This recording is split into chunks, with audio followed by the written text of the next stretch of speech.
Hey hi guys, நாம இப்போ இன்னியோ radiant சீசனோட 10th episode தான் பார்க்க போறோம். இது வரைக்கும் பார்த்ததுல ஹீரோவுக்கு பர்த்டே, அதனால ஹீரோயின் அவனுக்காக பிரசன்ட் எல்லாம் ரெடி பண்ணிட்டு உட்காந்துட்டு இருக்கும்போது இவனுக்கு பழைய ஞாபகங்கள்லாம் வந்து மூக்குலேருந்து ரத்தம் வந்து ஹாஸ்பிட்டல்ல அட்மிட் ஆயிடுறான். அதுக்கப்புறம் ஹீரோயின் ஹாஸ்பிட்டலுக்கு போய் பார்க்கும்போது அவனுக்கு ஓவர் திங்கிங் இருக்கு. எதையோ ஒரு விஷயத்த ரொம்ப திங்க் பண்றதுனால இப்படி மூக்குலேருந்து ரத்தம் வந்து அன்கான்சியஸ் ஸ்டேஜுக்கு போயிடுறான் அப்படின்றத தெரிஞ்சுக்கிட்டவ ரொம்ப ஃபீல் பண்றா. அதுக்கப்புறம் சுயநினைவுக்கு வந்ததுக்கு அப்புறம் என்னத்தை நினைச்சிட்டு இருக்க, என்ன விஷயம் மண்டக்குள்ள ஓடிட்டு இருக்கு அப்படின்ற மாதிரி எல்லாம் கேட்க, நான் ஒரு விஷயத்த உன்கிட்ட சொல்லணும், பட் நீ எப்பவுமே என்கிட்ட ஏதாவது ஒரு விஷயத்த கேட்கும் போதெல்லாம் ஒரு சில விஷயங்கள் எனக்கு மறந்து போயிருக்கு, அதனால என்னால கரெக்டா சொல்ல முடியல. நான் உன்னை விட்டு யூஎஸ்க்கு போனாலும் சரி, திரும்ப வராமல் இருந்தாலும் சரி, நீ உன்னை பத்திரமா பாத்துப்பியா அப்படின்ற மாதிரி கேட்க, அவளுக்கு ஒரு மாதிரி நோ அதெல்லாம் என்னால அக்செப்டே பண்ண முடியாது, நீ என் கூட தான் இருக்கணும்ன்ற மாதிரி அவளுக்குள்ள பயங்கரமான வருத்தம். அதை வெளிப்படுத்தும் போது இல்ல நான் இந்த 4 சீசனுக்கும் உன் கூட தான் இருப்பேன், அதுவும் வாழ்க்கை முழுக்க, ஓகேவா? பட் அதுக்கு முன்னாடி என்ன பத்தின உண்மைகளை உன்கிட்ட நான் சொல்லணும், பட் அந்த விஷயம் எனக்கே ஃபுல்லா தெரியாத போது எப்படி சொல்ல முடியும், அதனாலதான் ஸ்ட்ரகிள் ஆகி நிக்கிறேன் அப்படிங்கிற மாதிரி அப்படியே அந்த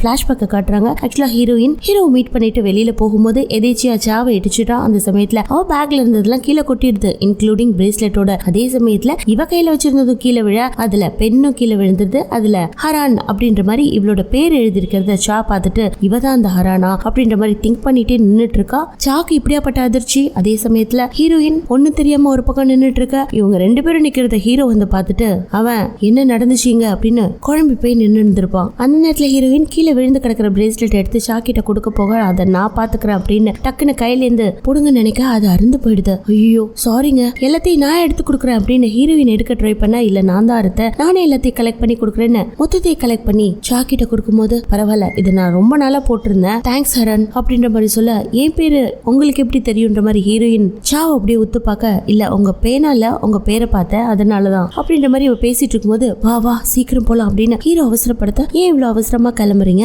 அப்படின்ற மாதிரி சாவும் கேட்க, அதெல்லாம் ஒண்ணும் இல்ல, முக்கியமான வேலை இருக்கு அதனாலதான் அப்படின்னு சொல்லிட்டு அவளை கூட்டிட்டு போயிடுறான். பட் இவளுக்குள்ள இதுக்காக தான் பழைய விஷயங்கள் எல்லாம் கேட்டுட்டு இருக்கணும் அப்படின்ற மாதிரி புரிஞ்சு போயிடுது. இப்படி அவங்க பேசிட்டு வந்துட்டு இருக்கும் போது, அந்த பொண்ணை நான் பார்த்தேன்ட்டு உன் மூஞ்சே மாறிச்சு, எனக்கு புரியுது, தோ போய் புஷ்அப் எடுத்துட்டு வர அப்படின்ற மாதிரி சொல்ல, டே அதெல்லாம் ஒண்ணும் இல்ல, என்னாச்சு, யார் அவங்க அப்படின்ற மாதிரி கேட்க, இது அப்படியே திங்க் பண்ணிட்டு அவ யாருன்னு என்னால இப்போதைக்கு சொல்ல முடியல, ஃபியூச்சர்ல நான் கம்ப்ளீட்டா சொல்றேன் அப்படின்ற மாதிரி சொல்லிடுறான். அதுக்கப்புறம் அவங்க டிஸ்சார்ஜ் ஆகி வெளியில போகும்போது, சரி இன்னைக்கு என்னோட பர்த்டே, என்னோட பிரசன்ட் எங்க அப்படின்ற மாதிரி இவன் கேட்க, அதை மறந்துட்ட பத்தியா அப்படின்னு கையில பிரசன்டோட நின்னுட்டு இருக்கா. உடனே ஒரு நல்ல இடமா சூஸ் பண்ணி, வா இங்க வந்து உட்காந்து நம்ம செலிப்ரேட் பண்ணலாம் அப்படின்னு ஃபர்ஸ்ட் கேக்ல கேண்டில் ஏத்தி அவனை ப்ளோ பண்ண சொல்ல, அவனும் டக்குன்னு ப்ளோ பண்ண வர, ஏதாவது விஷ் பண்ணிட்டு அதுக்கப்புறம் ப்ளோ பண்ண அப்படின்ற மாதிரி சொல்ல, இவ டக்குன்னு கண்ணை மூடிட்டு அவ பாட்டுல ப்ரே பண்ண ஆரம்பிச்சிடா. பட் அவனும் எந்த விஷயம் வைக்காம அவன் என்ன பண்றான்னு பார்த்துட்டு கேண்டில ப்ளோ பண்ணிடுறான். அதுக்கப்புறம் எங்க என்னோட கிஃப்ட், கண்டிப்பா ட்ரெஸ் தான் வாங்கிட்டு வந்திருப்ப, காட்டு, அதுவும் நீயே டிசைன் பண்ணிருப்பியே அப்படின்ற மாதிரி கேட்க, எப்படி அவனுக்கு இதெல்லாம் தெரிஞ்சிச்சு, நான் சர்ப்ரைஸா எடுத்துட்டு வரணும்னு நினைச்சேன், எல்லாத்தையும் கண்டுபிடிச்சிட்டேன் அப்படின்னு சொல்லிட்டு அவனுக்காக ஒரு ஷொட்டர் எடுத்து கொடுக்க, பரவாயில்ல வரப்போற 3 சீசன்ஸ்க்கும் இதை வெளியிலேயே போட்டுக்கிட்டும் தூங்கலாம் அப்படின்னு சொல்லிட்டு இவங்க அந்த பர்த்டேவை செலிப்ரேட் பண்ணிட்டு இருக்க. அந்த நேரத்துல எனக்கு ஹரான் விஷ் பண்ணிட்டா அப்படின்ற மாதிரி பயங்கரமா கத்த, கத்தாதரா அப்படின்னு சொல்லும் போது இவங்களுக்குள்ள இன்னும் பாண்டிங் அதிகமாகுது. அந்த நேரத்துல ஒவ்வொருத்தருக்கும் பர்த்டேனா ஜாலியா பிரசன்ட் எல்லாம் கிஃப்ட் பண்றது, அதுக்கப்புறம் வெளியில போறது, சினிமாவுக்கு போறது, இப்படியே ஜாலியா வைப் பண்ணுவாங்க. ஆமா என் நிலைமைய பாரு, ஹாஸ்பிட்டல்ல வந்து உட்கார்ந்து இருந்தேன் அப்படின்ற மாதிரி. அதை கேட்டுட்டு ஹீரோயின் சொல்ல, தோ புஷ்அப் எடுக்கிற அப்படின்னு இவன் எழுந்துக்க, அதெல்லாம் வேண்டாம், நீ ஆரோக்கியமா ரொம்ப நாளைக்கு சந்தோஷமா வாழணும் அப்படின்ற மாதிரி இவ விஷ் பண்ண, அடுத்த செகண்டே ஹக் பண்ணிக்கிறான். நீ எப்பவுமே என் பக்கத்துல இருந்தா இன்னும் ரொம்ப நாள் வாழ்வேன் அப்படின்ற மாதிரி அவனும் சொல்ல, அங்க கட் பண்ணி அடுத்த சீன்ல பாட்டி இந்த பக்கம் தாத்தா வீட்டுக்கே கூட்டிட்டு வந்துடுறாரு. வீட்டுக்கு வந்த உடனே நம்ம எங்க இருக்கோம், ஐயோ நம்ம சின்சின் கிராமத்துக்கு போனோமே என்னாச்சு அப்படின்ற மாதிரி கேட்க, அங்கதான் போயிருந்தோம், பட் நீ தூங்கிட்ட, அதுக்கப்புறம் இங்க வந்துட்டோம் அப்படின்னு கைத்தாங்களா அவங்கள உள்ள கூட்டிட்டு போக, அவங்களுக்கு எல்லாமே புரிஞ்சு போயிடுச்சு, இவருக்கு விஷயம் தெரிஞ்சு போச்சு அப்படின்னு கொஞ்சம் நடுங்குறாங்க. அதை பார்த்துட்டு பார்க் தாத்தாவும், என்ன நீ யார்கிட்டயுமே சொல்லாம இப்படி இவ்வளவு பெரிய நோயை மறைச்சு வச்சிருக்கியே ஏன் அப்படின்ற மாதிரி கேட்க, எனக்கு என்னோட பேத்திங்க கூட ரொம்ப நாள் வாழணும், உன் கூடவும் ரொம்ப நாள் வாழணும், இதெல்லாம் எண்டப்பே ஆகக்கூடாது, எனக்கு ரொம்ப பயமா இருக்கு, இந்த விஷயத்த அவங்க எல்லாம் கேட்டாங்கன்னா இப்ப நார்மலா இருக்க மாதிரி இருக்கவே மாட்டாங்க, எல்லாத்தையும் இழந்துட்டாங்க ஆல்ரெடி, அவங்க என்னையும் இழந்துட்டாங்கன்னா தாங்க மாட்டாங்க அப்படின்ற மாதிரி பயங்கரமா கதறி அழ, அவரும் ஹடல் பண்ணிக்கிட்டு, நீ எதுக்கு கவலைப்படாத, நான் இருக்கேன், நீ தனியால் இல்ல நான் இருக்கேன் அப்படின்ற மாதிரி ஆறுதல் சொல்லிட்டு இருக்காரு. அங்க கட் பண்ணி அடுத்த சீன்ல சானுக்கு வந்து அவளுக்கு பிரேஸ்லெட் அறந்து போச்சு இல்லையா, அதெல்லாம் கோத்துட்டு இருக்கும்போது அதுல ஒரு மணி மிஸ் ஆகுது. இந்த மணி எங்க போயிருக்கோம் அப்படின்னு அவ திங்க் பண்ணிட்டு இருக்கும்போது இந்த பக்கம் ஹீரோயினை காட்டுறாங்க. அவளோட பேக்ல இருந்து ஒரு மணி மிஸ் ஆகி அவ எடுத்துட்டு வந்திருந்திருப்பா. ஐயோ இது அவங்கள்தாச்சே அப்படின்னு திங்க் பண்ணிட்டு இருக்கும்போது அந்த நேரத்துல ஹரன் அப்படின்ற மாதிரி அவங்க கூட்டிருப்பாங்க இல்லையா, அதையே அவளும் திங்க் பண்ணி பாக்குறா. சேம் டைம் ஹீரோவும் திங்க் பண்ணி பாக்குறான். அதனால அவளை தவிர வேற யாருக்குமே அன்னைக்கு என்ன நடந்துச்சுன்ற உண்மை தெரிய போறதுக்கு வாய்ப்பு இல்லை. பட் அவ தான் சொல்ல மாட்டாங்கிறாளே அப்படின்னு திங்க் பண்ணிட்டு இருக்கும்போது அவ கொடுத்த கேக் எல்லாம் அப்படியே இருக்கு. அவ இவனுக்காக பிரசன்ட் பண்ண ஷட்டர்ல ஷான் அப்படிங்கிறதுக்கு பதில் ஹேன் அப்படின்னு எழுதியிருப்பா. சோ இவனுக்கு ஹேன்னா ரொம்ப பிடிக்கும் அப்படிங்கறத எப்படியோ தெரிஞ்சுக்கிட்டு தான் அதை ஹரன் ஷட்டர்ல டிசைன் பண்ணிருப்பா. சோ அதெல்லாம் அவனோட ஐபேட்ல அவன் எழுதிட்டு இருக்கான். இந்த பக்கம் ஹீரோயின் இவனுக்கு பிரெயின்ல என்ன ப்ராப்ளம் இருக்கும் அப்படின்ற மாதிரி ரிசர்ச் பண்ணிட்டு இருக்கும் போது எதிர்ச்சியா யாங் உள்ள வந்து, என்னடி டாக்டருக்கு ஏதாவது அப்ளை பண்ண போறியா, படிக்க போறியா அப்படின்ற மாதிரி கேட்க, அதெல்லாம் ஒண்ணும் கிடையாது, சும்மா ஒரு இன்வெஸ்டிகேஷன் தான், இது என்ன புக்கு அப்படின்ற மாதிரி கேட்க, இதெல்லாம் பாட்டி வேணான்னு அட்டிக்ல வைக்க சொல்லிட்டாங்க, வா போலாம் அப்படின்ற மாதிரி இவ்வளவு கூப்பிட்டா அட்டிக்கு 2 பேர் போறாங்க. அந்த நேரத்துல இந்த இடத்துல தானே நம்மளோட வாழ்க்கையை கழிச்சோம் அப்படின்னு திங்க் பண்ணி பார்த்துட்டு ஷட்டர்ல ஃபுல் ஹேண்ட் இருக்கும் இல்லையா, அதெல்லாம் மடக்கி விட்டுட்டு இந்த இடத்த கிளீன் பண்ண போற அப்படின்னு இறங்கிடுறா. கொஞ்ச நேரத்துல ஏய் என்னாச்சு எல்லாத்தையும் தூக்கி வைக்கிறீ அப்படின்ற மாதிரி கேட்க, இது ஸ்ப்ரிங் வேலை செஞ்சே ஆகணும், வா வேலை செய்யலாம் அப்படின்னு எல்லாத்தையும் மடிச்சு வைக்கும் போது ஒரு ஜாக்கெட்ல ஒரு லெட்டர் இருக்கு. அந்த மெயில யாங் தான் கொடுத்திருப்பா. அவசர அவசரமா இவ ஆபீஸ் போற சமயத்துல இவனும் அந்த பாக்கெட்லயே வச்சவ அப்படியே மறந்து போயிருக்கா போல இருக்கு. இப்பதான் அதை பிரிச்சு படிக்கும் போது இதை எழுதுனது ஹயாங் சாங். அதுல என்ன இருக்குன்னா, ஏய் நான் கொஞ்சம் பிஸியா இருக்கேன், வெளியில போக போறேன், அண்ணா என்னோட ரூம்ல சான்னு இன்னொரு ரூம்மேட் இருக்கான், அவன் கூட தான் என்னோட ஃபன்னியான நாட்கள்லாம் போயிட்டு இருக்கு அப்படிங்கிற மாதிரி சொல்ல அந்த நேரத்துல அவளுக்கு ஒரு ரிமைண்டர் வருது. அதாவது இவன் இன்னைக்கு எப்படியாவது படத்துக்கு போலாம் அப்படின்னு டிக்கெட்லாம் புக் பண்ணிருப்பான் போல இருக்கு. சோ அந்த லெட்டர் படிச்சவ அப்படியே வச்சுட்டு கடகடன்னு கிளம்பிடுறா. அதே சமயத்துல இவன் தியேட்டருக்கு அவளை கூட்டிட்டு போலாம் அப்படின்னு இவனும் ரெடி ஆகி கீழே வர அவனோட கையில ஒரு ஐபேட் இருக்கு. சோ இதெல்லாம் என்ன எடுத்துட்டு போற, வச்சுட்டு போ, ஆபீஸ் டைம்ல அபிஷியல் ஒர்க் இப்படி என்ஜாய் பண்ற டைம்ல எதையுமே கேரி பண்ணக்கூடாதுன்னு வாங்கி வச்சுக்கிறாரு. பட் தியேட்டருக்கு போகும்போது இந்த ஃபுட் பார்ட்டிகல்ஸ் எல்லாம் உள்ள எடுத்துட்டு போக கூடாது, சிந்தக்கூடாதுன்னு சொல்றதுக்காக வெளியில ஒரு பாஸ்கெட் வச்சிருப்பாங்க இல்லையா, அதுல எல்லாரும் தேவையில்லாத பொருளை போட அதுல என்னன்னே தெரியலங்க பேட்டரி விழுந்திருக்கும் போல இருக்கு. அது ஃபயர் ஆயிட்டு இருக்கு. இந்த பக்கம் அவளை நிக்க வச்சுட்டு இவன் பாப்கார்ன் வாங்க வந்திருப்பான். அவ்வளவுதான், அங்க ஃபயர் அலாரம் அடிக்க ஆரம்பிக்க பயங்கரமா இங்கேயும் அங்கேயும் மக்கள் ஓடிட்டு இருக்காங்க. என்ன ஆச்சுன்னு தெரியல. ஹீரோயின் இவனுக்கு என்ன ஆச்சுன்னு தேடிட்டு வந்துட்டு இருக்கா. அப்பதாங்க தெரியுது அந்த குப்பை தொட்டில ஃபயர் ஏற்பட்டுச்சு இல்லையா, அதனால ஃபுல் இடமும் ஸ்மோக் ஆகி இப்படி ஒரு அலர்ட். அந்த நேரத்துல இவன் இங்கேயும் அங்கேயும் ஓடி இருப்பான் இல்லையா. சோ அவனுக்குள்ள ஃபயர் ஆக்சிடென்ட் ஏற்படுறதுக்கு முன்னாடி சில சம்பவங்கள் அப்படியே மைண்ட்ல வருது. அதுல ஸ்ட்ரகிள் ஆக ஆரம்பிக்கிறான். அந்த நேரத்துல ஹீரோயினும் வந்துடுறா. நல்ல வேலையா ஹீரோவை ஹீரோயின் பார்த்துட்டு, என்னடா ஆச்சு, வா இங்கிருந்து போலாம் அப்படின்ற மாதிரி கூப்பிட, அதெல்லாம் ஒண்ணும் இல்ல, நான் நார்மலா தான் இருக்கேன் அப்படின்ற மாதிரி சொல்ல, அவன் நார்மலா இருக்கணும், ஹீரோயின் நார்மலா இல்ல. அடுத்த சீன்ல நேரா பாட்டி கிட்ட ஓடி வந்து கட்டி அணைச்சுக்கிட்டு அழ ஆரம்பிக்கிறா. பாட்டிக்கு புரிஞ்சு போயிடுது சானுக்கு ஏதோ ப்ராப்ளம்னு. இங்க பாரு, நீ ஸ்ட்ராங்கா இருந்தாதான் அவனும் ஸ்ட்ராங்கா இருப்பான், எந்த ஒரு பிரச்சனையுமே ஸ்ட்ராங்கா இருந்தாதான் ஹேண்டில் பண்ண முடியும் அப்படின்னு ஆறுதல்லாம் சொல்றாங்க. பட் இந்த பக்கம் இவனால என்ன நடந்துச்சு, நம்மளோட ஞாபகங்கள்ல ஏதோ ஒண்ணு வந்துகிட்டே இருக்கு. அந்த நேரத்துல 3 பேர் இருந்திருக்கும். அந்த 3 பேரும் ஏதோ ஒரு விஷயத்தை டிஸ்கஸ் பண்ணிட்டு இருந்திருக்கோம். ஒரு ரூம்ல 2 பேர் ஆல்ரெடி இருந்திருக்காங்க. அதுல ஒருத்தர் செத்து போயிட்டான், இவ மட்டும் உயிரோட இருந்திருக்கா. எனக்கு இப்படியாப்பட்ட தீக்காயங்கள். அப்போனா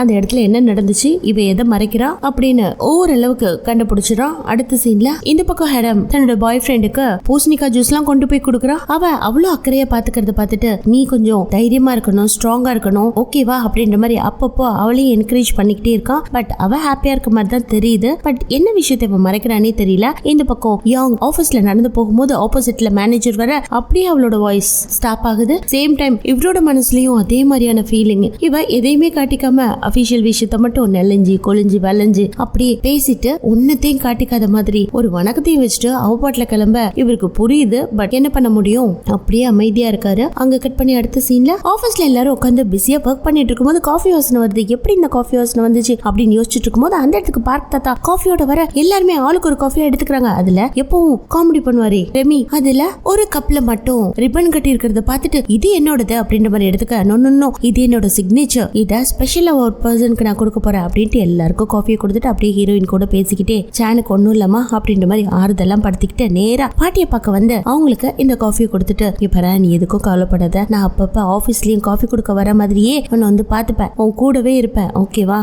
ஒரு விஷயத்த மட்டும் நல்லா யோசிச்சு பாரு, 50 வருஷமா என்ன பிரிஞ்சு எங்க போனே தெரியல, இப்ப புது புதுசா நம்மளோட ஃப்ரெண்ட்ஷிப் ஸ்டார்ட் ஆயிருக்கு. இது ஒரு நல்லதுக்குன்னே நினைச்சுக்கோ. ஏன் ஆக்சுவலா உன்னை பாத்துக்கிறதுக்காக தான் திரும்ப கடவுள் உன்னை என் கண்ணில் காட்டினாரோ என்னவோ அப்படின்ற மாதிரி சொல்லிட்டு பயங்கர ஆறுதலா இருக்காரு. அங்க கட் பண்ணி அடுத்த சீன்ல ஹீரோயினோட ஆபீஸ் டேபிளே மெஸ்ஸியா கிடக்கு. என்னது இது, யார் இப்படி எல்லாம் கழிச்சு போட்டது அப்படின்னு திங்க் பண்ணிட்டு இருக்கும்போது அந்த நேரத்துல பாட்டியோட கால். இங்க பாரு, உன் டேபிள் மேல இருக்கிற மொத்த ஒர்க்கை நீ இப்பவே முடிக்கிற. ஆக்சுவலா ஒவ்வொரு கிளையண்ட்டுக்கும் தேவைப்படுற மாதிரியான டிசைன்ஸ் எல்லாம் நான் வச்சிருக்கேன், அதெல்லாம் நீ ரீகோடிங் பண்ற அப்படின்னு காலை கட் பண்ணிடுறாங்க. என்னது இது, இவ்வளவு வேலை என் தலையில கட்டி வச்சிருக்காங்களே அப்படின்ட்டு திரும்பவும் அவங்களுக்கு கால் பண்ண ட்ரை பண்ண பாட்டியை பார்த்தீங்களா செம்ம ஸ்மார்ட். வாய்ஸ் மெயிலுக்கு முதலா என்னென்ன வேலையை செய்யணுமோ அதெல்லாம் இதை இப்படி பண்ணு அதை அப்படி பண்ணுன்னு மெசேஜாவே சொல்லி வச்சிருக்காங்க. அதை கேட்டுட்டு என்னடா பண்றதுன்னு யோசிச்சுட்டு நிக்க இந்த பக்கம் ஹீரோ காட்டுறாங்க. அவன் காஃபி ஷாப்ல தாத்தாவை தேடி பாக்குறான். எங்கேயும் காணோம், எங்க போயிருப்பாரு இவரு அப்படின்னு தேடி பார்க்கும்போது ஒரு மெசேஜ் கூட இல்ல. டாகிய பாக்குறாரு, அது மட்டும் தனியா இருக்கு, கடை க்ளோஸ்ட்ல இருக்கு. அப்படியே அவன் திங்க் பண்ணிட்டு இருக்க இந்த பக்கம்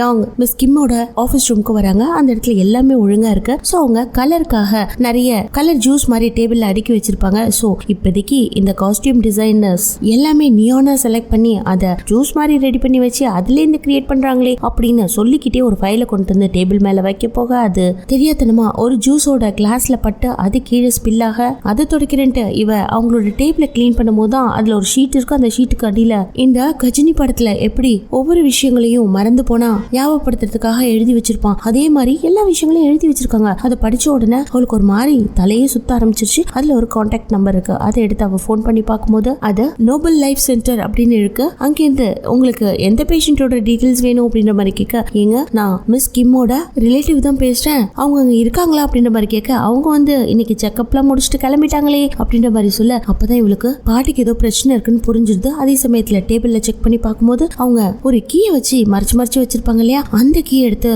அவங்க எப்பவும் ஓபன் பண்ற கபோர்ட ஓபன் பண்ணி பார்த்தா இவளுக்கு அதுல என்ன இருக்குன்னே தெரியல. அதை பார்த்துட்டு பயங்கரமா அதிர்ச்சி ஆகுறா. அப்படியே அவ அக்கா எங்க உட்காந்து ஒர்க் பண்ணிட்டு இருக்காளோ அந்த இடத்துக்கு வர, என்னடி கண்ணெல்லாம் கலங்கி இருக்கு அப்படின்ற மாதிரி அவ கேட்க, அவ கையில இருக்கிற பொருளை ஹீரோயின் கிட்ட காட்ட, அவ்வளவுதான் ஆடி போய் அப்படியே சோஃபால உட்கார்ந்து இருக்காங்க. ஆக்சுவலா அதுல இவங்க மெடிக்கல் ட்ரீட்மெண்ட் எடுத்துக்கிட்டத கூட சொல்லல, ஒவ்வொரு நேரத்துக்கும் என்னென்ன பண்ணணும் அப்படிங்கிற பிட்டு பேப்பர்ல எழுதி வச்சிருந்திருப்பாங்க. இதை கேட்டுட்டு ஹேடமும் அந்த இடத்துக்கு ஓடி வந்து பயங்கரமா கதற ஆரம்பிக்கிறா. அந்த நேரத்துல 3 பேர் இருந்து இப்படி பாட்டியை பாத்துக்க முடியாம போயிட்டுமே, எங்க இருக்காங்க பாட்டி முதல்ல சொல்லு அப்படின்னு ஹேடம் பயங்கரமா கத்த ஆரம்பிக்க, நீ கொஞ்சம் அமைதியாரு, கண்டிப்பா பாட்டிய கண்டுபிடிச்சிடலாம், இது ரொம்ப நாளா அவங்களுக்குள்ள இருந்திருக்கு, நம்ம கிட்ட மறைச்சிருந்திருக்காங்க, நான் நிறைய தடவை அவங்கள நோட் பண்ணிருக்கேன், இன்னொரு விஷயத்தை நீங்க பாக்கணும் அப்படின்னு சொல்லிட்டு அவங்க ரூம்ல இருக்க கபோர்ட ஓபன் பண்ணி காமிச்சா, இவங்க 3 பேருக்கும் அவங்க வெட்டிங் ட்ரெஸ் பண்ணி வச்சிருக்காங்க, கூடவே ஒரு லெட்டர். அந்த லெட்டர் அவங்க எடுத்து பார்க்கும்போது இவங்க அவசரமா மொத்த பேருக்கும் ஏன் வேலை கொடுத்தாங்க அப்படின்னா, எப்படியாவது மொத்த பேரும் இவங்களோட ரூமுக்கு வந்து இதெல்லாம் பார்க்கணுங்கிறதுக்காகவே. ஆக்சுவலா அந்த லெட்டர்ல என்ன இருக்குன்னா, இதுல உங்களுக்கான வெட்டிங் ட்ரெஸ் இருக்கு, அது மட்டும் கிடையாது,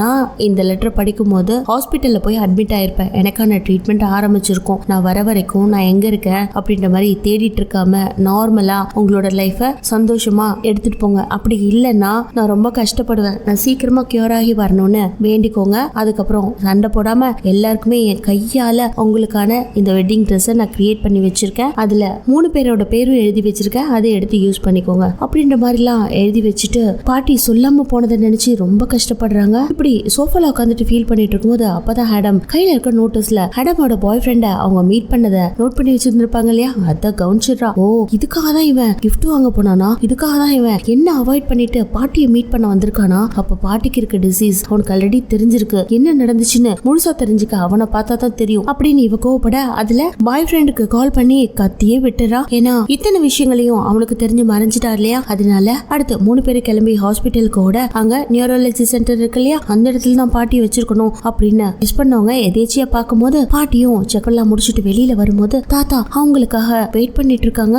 சோ இவங்களுக்குள்ள இதனாலதான் ஒரு ஃப்ரெண்ட்ஷிப் இருந்துச்சா அப்படின்ற மாதிரி திங்க் பண்ணிட்டு இருக்கும்போது அப்படியே ஹீரோயின் பிளாஷ்பேக் எல்லாம் திங்க் பண்ணி பாக்குறா. சோ பாலிய சிநேகிதன்னு வேற சொல்லியிருப்பாங்க, அது இவரதான் இருக்கும்னு முடிவு பண்ணிடுறா. ஒரு டைமும் கம்பெனியை பத்தின டீடைல்ஸ் எல்லாம் கிளியரா கொடுத்துட்டு இதை இப்படி பாத்துக்கணும் அப்படி பாத்துக்கணும் அப்படின்ற மாதிரி சொல்ல, இப்படியே ஒவ்வொருத்தவங்களுக்குள்ளயும் பாட்டி என்னென்ன சொன்னாங்க அப்படிங்கிற டீடைல்ஸ் எல்லாம் திங்க் பண்ணி பார்க்கும்போது யாங்குக்கும் ஒரு தடவை பாட்டியோட தலையில நூல் இருந்திருக்கும் அதை எடுத்து விட ட்ரை பண்ண போகும்போது நானே பாத்துக்கிறேன் அப்படின்னு சொல்லிட்டு போயிருப்பாங்க. பட் அவங்களோட செருப்பை மாத்தி யூஸ் பண்ணி இருந்திருப்பாங்க. அதே மாதிரிதான் ஆடம்கோ தன்னோட பாய் ஃப்ரெண்டை யூஸ் பண்ணி எல்லா உண்மையை மறைச்சிட்டாங்க அப்படின்ட்டு கோவத்துல 3 பேர் நின்னுட்டு இருக்கும் போது இந்த பக்கம் பாட்டியை பார்த்தாத்த கூட்டிட்டு வந்து சேர்ல உட்கார வைக்க போக எதேச்சியா 3 பேத்திகளும் நிக்கிறத பாத்துறாங்க. அவங்க கையில இந்த பிட் நோட்டீஸ் எல்லாம் இருக்கிறத பார்த்துட்டு எல்லாருக்கும் தெரிஞ்சிருச்சு அப்படின்னு அவங்க திங்க் பண்ணிட்டு இருக்கும் போது இந்த பக்கம் தாத்தா தள்ளி போய் நின்னுறாரு. 3 பேரும் ஓடி வந்து ஹக் பண்ணிக்கிட்டு எங்கள்கிட்ட ஏன் பாட்டி சொல்லாம இருந்தீங்க அப்படின்னு ரொம்ப ஃபீல் பண்றாங்க. அந்த நேரத்துல என்ன திரும்பவும் செக்அப்க்கு கூப்பிடுறாங்க. தோ போயிட்டு வரேன் அப்படின்னு கிளம்ப இவங்க 3 பேரும் வெயிட் பண்ணிட்டு இருக்கும் போது இப்படியாப்பட்ட சூழ்நிலை இப்படியாப்பட்ட வியாதி நம்ம பாட்டிக்கு வந்துருச்சுன்னு ரொம்ப ஃபீல் பண்றாங்க. அந்த பக்கம் ஹேடமோட பாய் ஃப்ரெண்டுக்கு சிஸ்டர் ட்ரீட்மெண்ட் எல்லாம் கொடுத்துட்டு இன்னும் கொஞ்சம் நல்ல கியூர் ஆயிடும் அப்படின்ற மாதிரி சொல்ல கூட ஃப்ரெண்டும் இருக்கான். இப்போ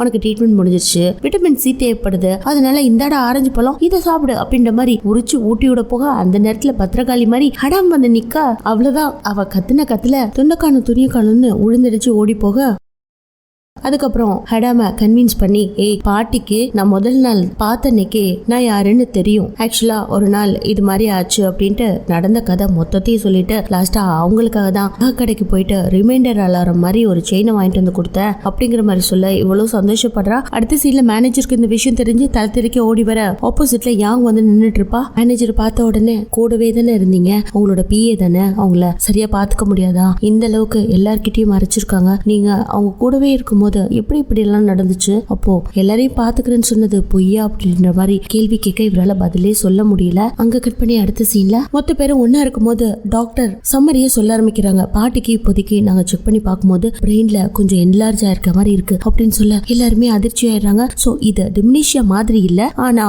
மோரல்லஸ் லைட்டா அவங்களுக்கு அப்பப்ப அந்த டிமினிஷியாவோட சிம்டம்ஸ் வருது. அது எதனாலனா ஆக்சுவலா அவங்களோட தலையில கொஞ்சம் நீர் கொட்டிருக்க மாதிரி இருக்கு, அதனால கொஞ்சம் அந்த ஃப்ளூயிட் ஏதோ ஒண்ணு பண்ணுதுன்னு சயின்டிபிக்கா ஒரு சில விஷயங்களை சொல்லிட்டு ஒரு ஆபரேஷனே பண்ணணும்னு சொல்லிடுறாங்க. பட் அந்த அளவுக்கு ரிஸ்க் இல்ல, நாங்க செக் பண்ணி பார்த்ததுல இவங்க ஸ்ட்ரெயிட் லைன்ல தான் நடந்து போயிட்டு இருக்காங்க, இதுவே ஸ்ட்ரெயிட் லைனை அவங்க கிராஸ் பண்ணி போனாங்கன்னா பிரச்சனை வேற மாதிரி இருக்கும், இருந்தாலும் ஒரு ஆபரேஷன் பண்றது நல்லது அப்படிங்கிற மாதிரி சொல்ல இந்த பில் எல்லாம் கட்டுறதுக்கு யாங் வெளியில வந்து செக் பண்ணி பார்க்கும்போது அந்த இடத்துல ஆல்ரெடி பில் எல்லாம் பே பண்ணியாச்சு மேடம் அப்படின்னு சொல்ல யாரு கட்டினது அப்படின்னு விசாரிக்க ஒரு கோட்டு சூட்டு போட்டு ஒருத்தர் வந்தார் இல்லையா, அவர் தான் கட்டிட்டாரு அப்படின்ற மாதிரி சொல்ல ஓ மேனேஜரா இருக்கும் அப்படின்னு நினைச்சுக்கிட்டு லாபிக்கு ஓடி போறா. அங்க மேனேஜரும் இருக்கான். இந்த பக்கம் ஹீரோ தாத்தா கடையில ரொம்ப நேரமா இருந்து பார்த்துட்டு அப்படி இப்படி விசாரிச்சு ஃபைனலா அவர் எங்க அப்படின்னு தேடும் போது அவர் ஹாஸ்பிட்டல்ல இருக்குன்னு சொல்ல என்னது ஹாஸ்பிட்டலா அங்கேயும் போடுங்க அப்படின்னு அதிர்ச்சியா கேட்க எனக்கு ஒன்னும் இல்ல மிஸ்கிமுக்கு தான் அப்படின்ற மாதிரி எல்லா டீடைல்ஸையும் கொடுக்க அவனுக்கு என்ன பண்றதுன்னே தெரியல. அங்க கட் பண்ணி அடுத்த சீன்ல எல்லாரையும் கூப்பிட்டு வச்சு இங்க பாருங்க உங்களுக்கு நான் கரெக்டான வேலையை கொடுத்துருக்கேன் தகவலையும் சொல்ல இங்க பாரு என்ன சும்மா அதான் எனக்கு ஹெல்ப் பண்ணது, முதல்ல எனக்கு நோய் இருக்க விஷயம் தெரிஞ்சதே உன் பாய் ஃப்ரெண்டுக்கு தான், அவனை சும்மா மிரட்டிட்டு இருக்காத புரியுதா அப்படின்னு சொல்லிட்டு இந்த 2 பேரையும் பார்த்து ஃபேஷன் டிசைனிங் ஒர்க்ல மட்டும் ஏதாவது ஒரு தப்பு வந்துச்சு 2 பேரோட சீட்டையும் கிழிச்சிருவேன் அப்படின்ற மாதிரி சொல்ல ஓகே பாட்டி நீங்க வர வரைக்கும் நாங்க ஆபீஸ் ஒர்க்கை கரெக்டா பாத்துக்கிறோம் அப்படின்ற மாதிரி சொல்ல பார்க் தாத்தா நீங்க எல்லாருமே உங்க வேலையை கரெக்டா பண்ணுங்க, நான் இவங்களை ஆபரேஷன் முடிகிற வரைக்கும் கூட இருந்து பாத்துக்கிறேன் அப்படின்ற மாதிரி சொல்ல அப்ப அது வரைக்கும் காஃபி ஷாப் ரன் பண்ண மாட்டீங்களான்ற மாதிரி கேட்க ஆமா அது வரைக்கும் தற்காலிகமாக நான் முடி வச்சிருக்கேன், இவங்க ஃபர்ஸ்ட் கியூர் ஆகட்டும் அப்படின்ற மாதிரி சொல்லிட்டாங்க. அடுத்து ஹீரோவும் அதே ஹாஸ்பிட்டலுக்கு வந்துடுறான். ஹீரோயின் ஆப்போசிட்ல வந்துட்டு பாட்டி நல்லதா இருக்காங்க, பேனிக் ஆகிறதுக்கு எந்த ஒரு அவசியமும் இல்லை அப்படின்ற மாதிரி சொல்ல உடனே ஹக் பண்ணிக்கிறான். எனக்கு தெரியும் பாட்டிக்கு ஒன்னும் ஆகாது, நம்ம எல்லாரும் இருக்கோம் இல்லையா, முதல்ல அவங்கள போய் பார்த்துட்டு வரேன், அது வரைக்கும் என்ன ஒரு ஷுட்டர் கூட போடாம நின்றுட்டு இருக்க குளிர்லையா உனக்கு, இந்த இது நீ போட்டுக்கோ நான் இந்த கோட்டை போட்டுக்கிறேன் அப்படின்னு மாத்தி எடுத்துட்டு போறான். ஆக்சுவலா இவன் அந்த கோட்டை பிரசன்ட் பண்ணது அதுல ஷானு எழுதி இருக்கும், அதை போட்டுட்டு உட்காந்துட்டு இருக்கும்போது சா வந்துட்டு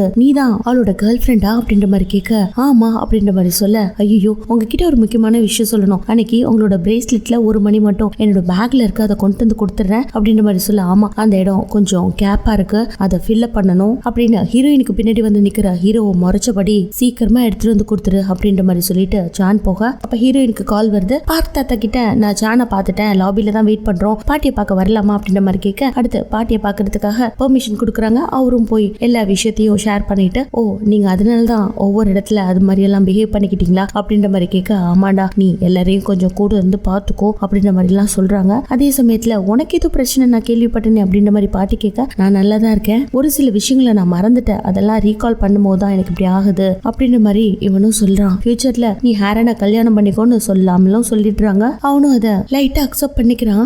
இவனை பத்தின முழு உண்மைகள் தெரியாம எப்படி இந்த விஷயம் போகும்னே இவனுக்கே புரியல. வெளியில ஹீரோயின் இவனுக்காக காத்துட்டு இருக்கும் போது இந்த அவனோட கோட்டை அப்படின்னு கழட்டி கொடுக்க ட்ரை பண்ணும்போது அதை நீயே போட்டுக்கோ, நான் அப்புறமா உன்கிட்ட இருந்து வாங்கிக்கிறேன் அப்படின்ற மாதிரி சொல்ல டக்குன்னு ஹக் பண்ணிக்கிறான். சரி எங்க இருந்து நான் உன் ட்ரெஸ் போட்டுட்டு ஆபீஸ் போற, நீ இந்த ட்ரெஸ் போட்டுட்டு இங்க இரு அப்படின்ற மாதிரி பாய் சொல்லிட்டு கிளம்ப இவனுக்குள்ள திரும்பவும் எப்படி இந்த விஷயங்கள் எல்லாம் நான் ரீகால் பண்ண போறேன், சா சும்மா இருப்பாளா அப்படின்னு திங்க் பண்ணிட்டு இருக்கும்போதே சா வரா, கிட்ட கொஞ்சம் பேசணும் அப்படின்னு பார்க்கிங் ஏரியால அவளுக்காக வெயிட் பண்ணிட்டு என்ன நடந்துச்சு அப்படின்ற மாதிரி கேட்க, இங்க பாரு ஸ்கூல் டைம்ல இருந்து நீ அவன் கூட ஒன்னா படிச்சிருக்க, ஆனா உன்னோட கேர்ள் ஃப்ரெண்ட் தான் அப்பா அவனோட கேர்ள் ஃப்ரெண்டா இருந்திருக்கா, ஆனா அதே ரூம்ல தங்குன நீ ஆள்மாறாட்டம் வேலையெல்லாம் பார்த்திருக்க, இதெல்லாம் உன் ஹீரோயினுக்கு தெரிஞ்சிச்சுன்னா எவ்வளவு பெரிய பிரச்சனை வரும் அப்படின்ற மாதிரி சொல்ல, எனக்கு அதை பத்தி நான் கேட்க வரல, அதை என்னால மேனேஜ் பண்ணிக்க முடியும், அவகிட்ட எக்ஸ்பிளைன் பண்ண முடியும், ஆனா அன்னைக்கு நைட் நீயும் அந்த ஆக்சிடென்ட் ஆகிற இடத்துல இருந்திருக்க, அந்த லேப்குள்ள இருந்த, அன்னைக்கு என்ன நடந்துச்சு அதை மட்டும் கொஞ்சம் தெளிவா சொல்லு அப்படின்ற மாதிரி கேட்க, அதெல்லாம் உன்கிட்ட சொல்லணும்னு அவசியம் இல்லைன்ட்டு முறைச்சபடியே பேசுறா. இதுக்கப்புறம் உன்கிட்ட பேசுறதுக்கு எதுவுமே இல்லைன்னு அவ இன்னும் ரூடா பேசிட்டு போக கொஞ்சம் கொஞ்சமா இவனுக்குள்ள பழைய ஞாபகங்கள் வருது.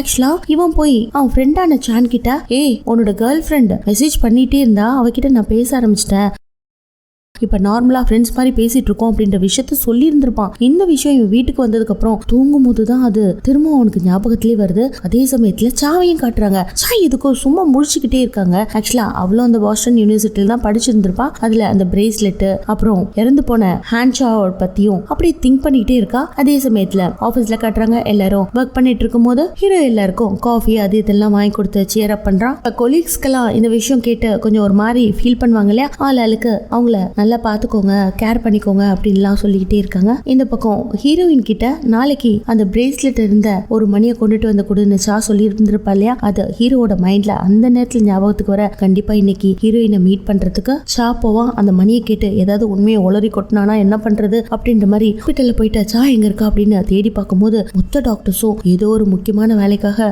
படையெடுத்து போறாங்க. பட் இந்த நேரத்துல ஹீரோயின் வந்து இவளை மீட் பண்ணலன்னு நல்லா தெரிஞ்சு போயிடுது. அடுத்து இந்த பக்கம் ஹீரோயின் காஃபி ஷாப்புக்கு வந்திருக்கா. மேல ஹீரோ இருக்கானா அப்படின்ற மாதிரி கேட்க, அவன் எங்க போனான்னு தெரியலமா அப்படின்ற மாதிரி சொல்ல, இவளும் அவனோட ரூமுக்கு போறா. அங்க போய் இவனோட ரூமை ஃபர்ஸ்ட் டைமா சுத்தி பாக்குறோம் இல்லையா அப்படின்னு செக் பண்ணிட்டு இருக்கும் போது இந்த பக்கம் தாத்தா அவளுக்காக காஃபி போட்டு எடுத்துட்டு வந்து கொடுக்க நினைச்சா டேபிள்ல போன் மட்டும் தான் இருக்கு. நம்ம சான் தான் கால் பண்றான். பட் ஹீரோயினா அந்த இடத்துல காணோம்.